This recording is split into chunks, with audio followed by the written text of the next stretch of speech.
തദ്ദേശ തെരഞ്ഞെടുപ്പിൽ തലസ്ഥാനമടക്കം 7 ജില്ലകളിൽ വിധിയെഴുത്ത് പുരോഗമിക്കുകയാണ്. തിരുവനന്തപുരം, കൊല്ലം, പത്തനംതിട്ട, ആലപ്പുഴ, കോട്ടയം, എറണാകുളം, ഇടുക്കി ജില്ലകളിലാണ് വിധിയെഴുതുന്നത്. 36,630 സ്ഥാനാർത്ഥികളാണ് ഇന്ന് ജനവിധി തേടുന്നത്. 1,32,83,789 വോട്ടർമാർ ഇന്ന് വിധിയെഴുതുകയാണ്. 595 തദ്ദേശ സ്ഥാപനങ്ങളിലേക്കാണ് വോട്ടെടുപ്പ് നടക്കുന്നത്. പോളിംഗ് ബൂത്തുകളിൽ രാവിലെ മുതൽ വലിയ തിരക്ക് അനുഭവപ്പെടുകയാണ്. കേന്ദ്രമന്ത്രി സുരേഷ് ഗോപി ഉൾപ്പെടെയുള്ളവർ രാവിലെ തന്നെ കുടുംബസമേതം വോട്ട് ചെയ്യാൻ എത്തിയിരുന്നു. വിവരങ്ങളുമായി തിരുവനന്തപുരത്ത് നിന്ന് പ്രജിത് മോഹൻ, എസ് ശാലിനി. കൊല്ലം കോർപ്പറേഷൻ ഭരണിക്കാവ് ഡിവിഷൻ 1-ാം നമ്പർ ബൂത്തിൽ വോട്ടിംഗ് മെഷീൻ തകരാറിലായി എങ്കിലും അത് പരിഹരിച്ചു. ഒപ്പം തന്നെ എം മനോജ് പത്തനംതിട്ടയിൽ നിന്ന് ചേരുന്നുണ്ട്. മനോജ് ഉണ്ട്, ഒപ്പം തന്നെ ഗോകുൽ രമേശ് ചേരുന്നുണ്ട്. എന്തായാലും നമുക്ക് ആദ്യം മനോജിലേക്കാണ് പോകേണ്ടത്. മനോജ് ഇപ്പോൾ എവിടെയാണ് ഉള്ളത്? എങ്ങനെയാണ് കൊല്ലത്തെ ഒരു വോട്ടിംഗ് നില?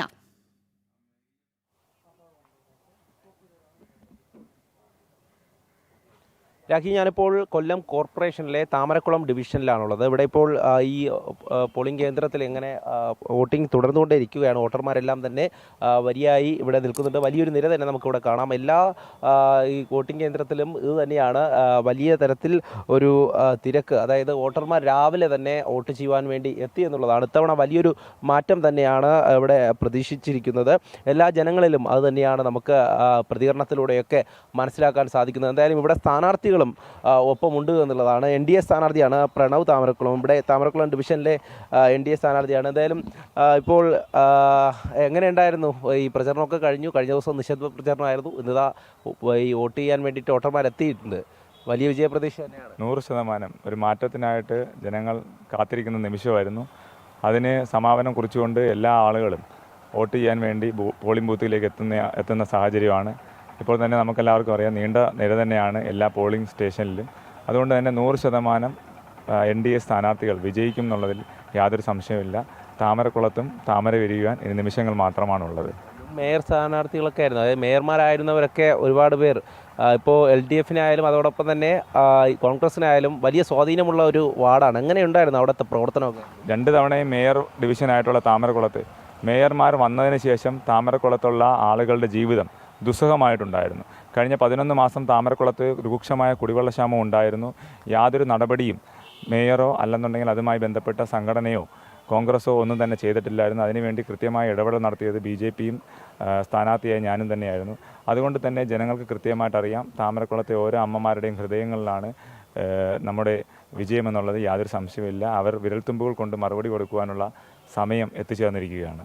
തീർച്ചയായും ജനങ്ങളെ സംബന്ധിച്ചിടത്തോളം ഇത്തരത്തിലാണ്. അതായത് ഏതൊരു അടിസ്ഥാന വിഷയങ്ങളിലും കൃത്യമായി അവർ പ്രതികരിക്കുന്നത് വോട്ടിലൂടെ ആയിരിക്കുമെന്നുള്ളതാണ്. അതായത് തദ്ദേശ തെരഞ്ഞെടുപ്പെല്ലാം നമുക്കറിയാം, സാധാരണക്കാരായ ഏതൊരാൾക്കും അവർക്ക് വിളിച്ചാൽ വിളിപ്പുറത്തുള്ള ഒരു ജനനായകനെയാണ് ആവശ്യം. അതായത് ഒരു ഡിവിഷൻ്റെ മുഴുവൻ കാര്യങ്ങളിലും ശ്രദ്ധ പുലർത്തുന്ന ഒരു ജനപ്രതിനിധിയായിരിക്കണം അവർക്ക് വിജയിച്ച് വരേണ്ടത്. അതുകൊണ്ട് തന്നെ നമുക്ക് പലയിടത്തും അവർ ഇന്ന് അനുഭവിച്ചുകൊണ്ടിരിക്കുന്ന കുറേയധികം പ്രശ്നങ്ങൾ കാണാൻ സാധിക്കുന്നുണ്ട്. എന്തായാലും ഇപ്പോൾ നോക്കുകയാണെങ്കിൽ, അതായത് രാവിലെ 9 മണി വരെ ജില്ലയിൽ 7.49% പോളിംഗ് രേഖപ്പെടുത്തിയിട്ടുണ്ട്. അതോടൊപ്പം തന്നെ കോർപ്പറേഷൻ പരിധിയിൽ 5.92%.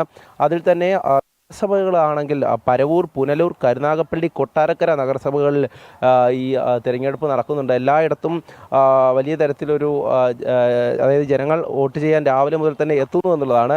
കൃത്യമായും സുരക്ഷാ ക്രമീകരണങ്ങളും, അതായത് 61 പ്രശ്നബാധിത ബൂത്തുകളാണ് നമ്മുടെ കൊല്ലം ജില്ലയിലുള്ളത്. അപ്പോൾ അത്തരത്തിൽ 61 ബൂത്തുകളിലടക്കം വെബ്കാസ്റ്റിംഗ്, വീഡിയോ റെക്കോർഡിംഗ് സംവിധാനം അടക്കം ഉണ്ട് എന്നുള്ളതാണ്. അതായത് ഏതെങ്കിലും രാഷ്ട്രീയ കക്ഷികൾക്ക് ആക്ഷേപങ്ങളോ ആരോപണങ്ങളോ ഉണ്ടെങ്കിൽ അത് കൃത്യമായും ഡിജിറ്റലായി തന്നെ അത് നടപടി സ്വീകരിക്കേണ്ട മറ്റ് കാര്യങ്ങളിലേക്ക് പോകുമെന്നുള്ളതൊക്കെയാണ് അറിയിച്ചിട്ടുള്ളത്. വേറൊരു കാര്യം, ഇവിടെ തന്നെ പലയിടത്തും ഈ വോട്ടിംഗ് മെഷീൻ തകരാറിലാകുന്ന ഒരു സാഹചര്യം ഉണ്ടായിരുന്നു. പക്ഷേ അത് രാവിലെ തന്നെ പരിഹരിച്ച് വീണ്ടും വോട്ട് ചെയ്യാൻ തുടങ്ങിയിട്ടുണ്ട് എന്ന കാര്യമാണ് അറിഞ്ഞിരിക്കുന്നത്. അതോടൊപ്പം രാവിലെ തലവൂരിലേക്കും അതോടൊപ്പം തന്നെ ഈ പത്തനാപുരത്തെ ബ്ലോക്ക് ഡിവിഷനിലേക്ക് എത്തിക്കഴിഞ്ഞാൽ ഈ നൽകിയിട്ടുണ്ടായിരുന്ന വോട്ടിംഗ് മെഷീൻ അത് മാറിപ്പോയി എന്നുള്ളതാണ് രാവിലെ ഉയർന്ന പരാതി. അതും ഇപ്പോൾ പരിഹരിച്ചതായി അറിയുന്നുണ്ട്. എന്തായാലും ഈ ഒരു സാഹചര്യത്തിൽ കൊല്ലം നഗരത്തെ സംബന്ധിച്ചിടത്തോളം എല്ലാവരും അങ്ങനെ വോട്ട് ചെയ്യുവാൻ വേണ്ടിയിട്ട് ഓരോ സ്ഥലങ്ങളിൽ നിന്നായി എത്തുകയാണ്. നമുക്ക് കാണാം കുട്ടികളായാലും അതോടൊപ്പം കന്നി വോട്ടർമാരുണ്ട്, അതോടൊപ്പം തന്നെ മറ്റ് മുതിർന്നവരുണ്ട്. എല്ലാവരും അങ്ങനെ വോട്ട് ചെയ്യുവാൻ വേണ്ടി കാത്തിരിക്കുകയാണ്. ഇത്തവണ ഒരു മാറ്റം എന്നുള്ള പ്രതീക്ഷ തന്നെയാണ് എല്ലാവരുടെയും മനസ്സിലുള്ളത്. കാരണം ഈ ഒരു സാഹചര്യത്തിൽ ഏറെ വിജയപ്രതീക്ഷ വയ്ക്കുന്നത് NDA ആണ്. കൊല്ലത്തെ സംബന്ധിച്ചിടത്തോളം NDAക്ക് കഴിഞ്ഞ തവണ കോർപ്പറേഷനിൽ 6 സീറ്റുകളാണ് ഉണ്ടായിരുന്നത്.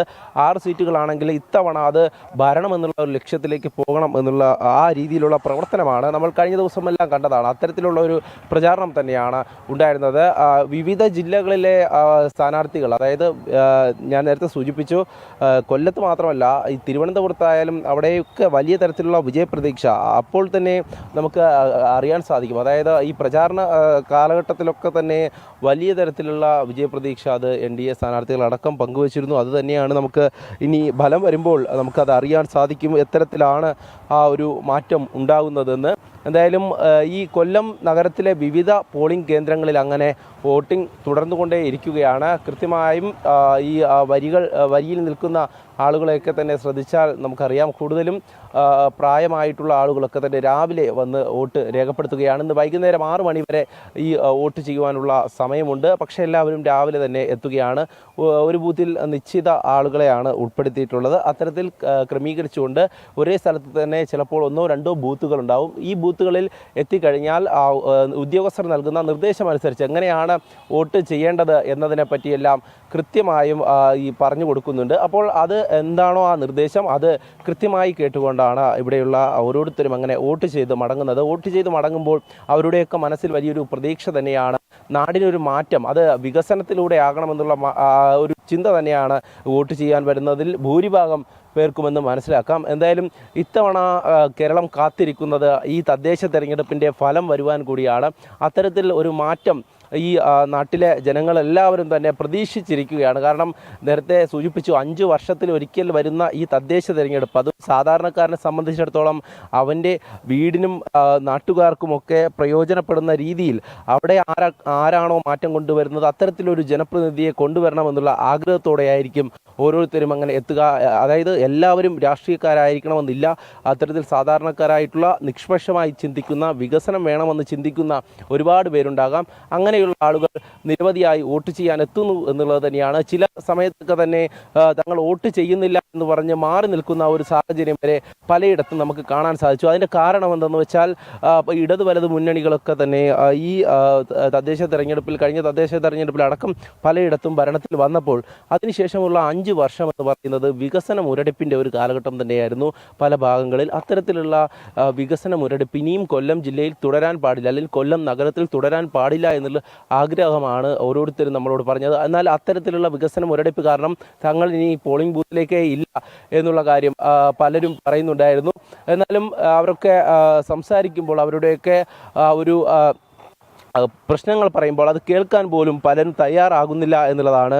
എന്തായാലും അതിനൊക്കെ ഒരു പരിഹാരം ഈ വോട്ടിലൂടെ അതിനൊക്കെ മറുപടി നൽകും എന്നുള്ള കാര്യം പിന്നീട് അവിടെയൊക്കെ പറയുകയുണ്ടായി. എന്തായാലും ഈ ഒരു സാഹചര്യത്തിൽ അങ്ങനെ പോളിംഗ് തുടർന്നുകൊണ്ടേയിരിക്കുകയാണ്.